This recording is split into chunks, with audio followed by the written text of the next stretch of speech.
কান্না করলে কিন্তু তোমাকে একটু কিউট লাগে না। কিউট লাগারও দরকার নাই।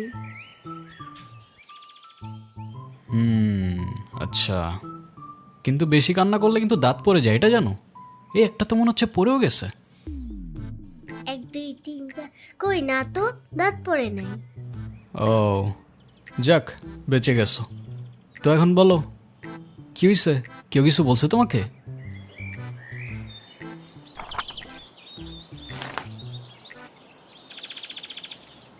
বাংলাতে 3?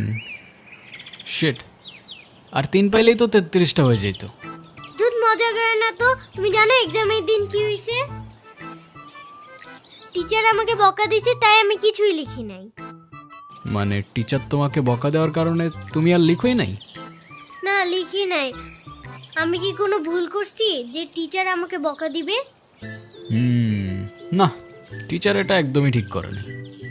কিন্তু তুমি এখানে একা একা বসে কান্না করছো কেন, সেটা তো বলো। আমার নানু ভাই আমার এই মার্কশিটে কখনো সাইন করবে না, আর যদি সাইন করে না নিয়ে যাই স্যার আবার আমাকে বকবে। তোমার নানু তোমার মার্কশিটে সাইন করবে না কেন? আমার নানু ভাই অনেক রাগী, তোমার মতো রাগী?